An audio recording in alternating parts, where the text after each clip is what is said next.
Hello guys, hello, this is for Taurus. Taurus, welcome dito sa aking channel. Kapalaran 888, welcome, Taurus. Okay, tingnan natin Taurus kung anong messages, energy tayo para sa inyong lahat. I hope na makaresonate kayo dito. Kuma tayo dito ng 6 cards. Okay, Taurus, mental conflict.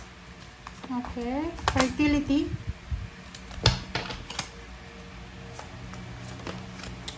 Ano pa ba? Truth.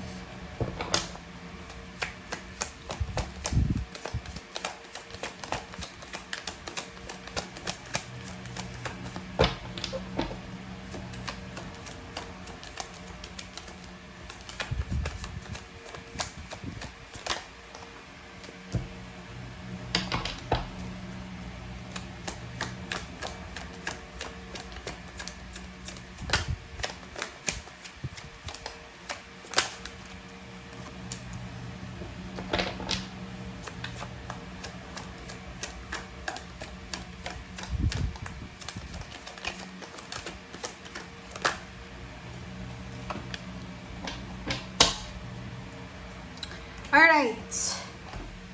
Taurus. Meron kang 7 cards. 3, 2, 4, 6, 7. Okay. Tingnan nyo yung barahan nyo. Ang unang baraha sa'yo, mental conflict. Parang naguguluhan ka. Confused ka. Hindi mo alam kung anong gagawin mo. Sabi ng baraha dito, kasi itong fertility na to, this is the new beginnings. Hindi mo alam kung anong sisimulan mo Or hindi mo alam kung saan ka magsisimula. Nahihirapan kang mag-isip, nahihirapan kang balansehin yung situation. Like for example dito, pag-a-apply ng trabaho, paglilipat ng bahay, pagre-relocate, parang ganun, pagta-travel. So, parang nakikita ko na nahihirapan ka. Naguguluhan ka, gulong-gulo ka dito. Please comment down below, guys, if you're resonated. Okay, next natin is truth. Number 2, 0, 8. So, sinasabi ng baraha sa'yo dito na isang napakabilis na revelation, napakabilis na information or katotohanan ang posibleng darating sa'yo. Isang napakabilis na katotohanan, isang napakabilis na information ang posibleng darating sa'yo. And this one, posibleng love life, pwedeng meron kang malalaman na isang tao na posibleng in love sa'yo, parang ganon.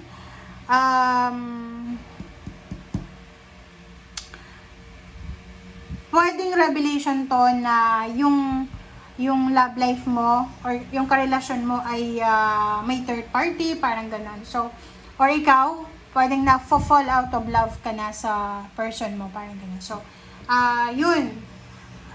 Pwedeng yung iba, nahihirapan kang mag-desisyon kung siya ba talaga yung pakakasalan mo, siya ba talaga yung magiging buhay mo, parang ganon. So, ang dami-daming confusion sa buhay mo ngayon, Taurus. Paki-comment ka sa comment section. Third eye chakra, since naka-upright naman siya, sinasabi ng baraha, nakabukas yung third eye mo ngayon. Okay?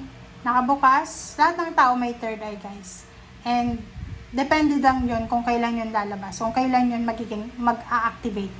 And sa'yo nakikita ko na sa ngayon, since nakabukas yung third eye mo, maraming revelation, maraming katotohanan ka na makikita. Like for example, dati, may mga taong ang sasama ng ugali, pero ang tingin mo mabubuti yung ugali nila. Yung parang bulag ka sa katotohanan, dati. But now, kung makikita mo yung baraha mo, sinasabi na napakabilis mong ma-absorb ngayon yung information, yung katotohanan. Kumbaga, yung mga pinaniniwalaan mo dati ay questionin mo na siya sa ngayon. Kung totoo ba to, okay? Or hindi. Okay? Okay, let's check. Meron ditong relationship, hindi ko alam kung ikaw 'yan or yung person mo. Kasi posibleng may bagong love life siya na mawawalan siya ng pagmamahal sa iyo, or ikaw to na magkakaroon ka ng bagong love life na mawawala yung pagmamahal mo sa kanya. So, please comment down below.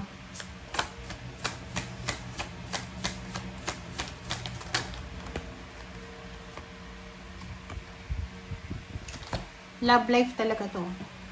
Pwedeng ikaw yan. Sinasabi ng baraha sa'yo, Taurus, na kung may love life na mag-o-offer sa'yo, talagang maguguluhan ka sa pag-iisip. Lalo na kung may relasyon ka. May karelasyon ka na. So, yun. Paki-comment nyo sa comment section. Offer ng love life, offer ng trabaho, offer ng tirahan, sasakyan. Basta ano man na ino-offer sa'yo, pwedeng yun yung nagbibigay sa'yo ng confusion.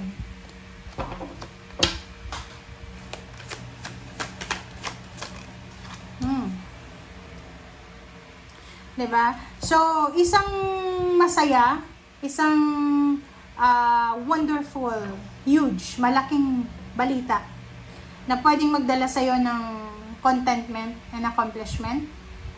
Pwedeng yun, unexpected baby, unexpected pregnancy, unexpected travel, parang ganun. So, ano man ang unexpected na new beginnings na darating sa'yo, yan yung magdadala talaga sa'yo ng overall happiness.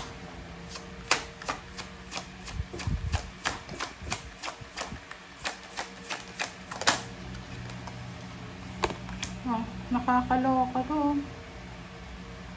Alam mo ito, tsaka itong dalawa, resonated sa bawat isa. Two of Cups, love begins, emotional loss. Wow. Alala. Isang napakabilis na desisyon na pagpapakasal ang posibleng mangyari. Meron din ditong like halimbawa may karelasyon ka. Live-in kayo. Wala naman kayong anak. Tapos biglang magpapakasal yung kalibin mo sa iba. My God. Ito yung nakikita ko, guys. Kasi nawala na siya ng amor sa'yo eh. Or ikaw ito. Possible na ikaw yan. Paki-comment nyo sa comment section, guys. Kaloka. Mangilabot ako dun Mabilis siya, guys. Kasi nakakabigla. Like, for example, nagsasama kayong dalawa, live-in. Hindi mo alam na siya ay may karelasyon. Nagpaplano na silang magpakasal. Ano ba yan? Oh my God. Kilabot naman to, Taurus.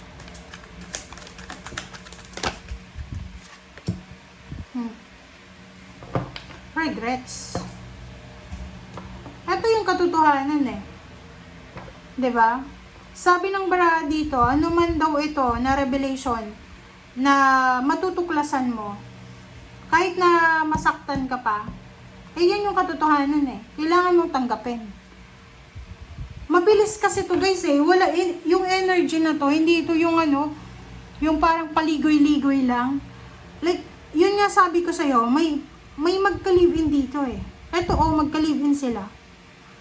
Tapos yung isa, panloloko kasi to eh. 'Di ba? Kasi together sila eh, nagli-live-in, magkasama sa bahay. Tapos yung isa pala may karelasyon na iba. Tapos magpapakasal na sila. Ngayon niya lang nalaman. Mabilis niyang malalaman to.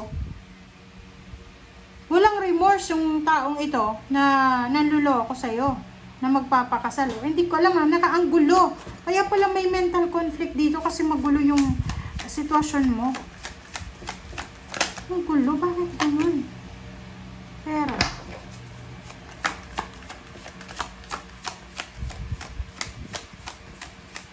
kaya naman pala eh. Pera eh. Sumakit yung ulo ko, guys. Tsaka yung likod ko. Dahil sa message mo. Dahil sa reading mo. Tingnan mo.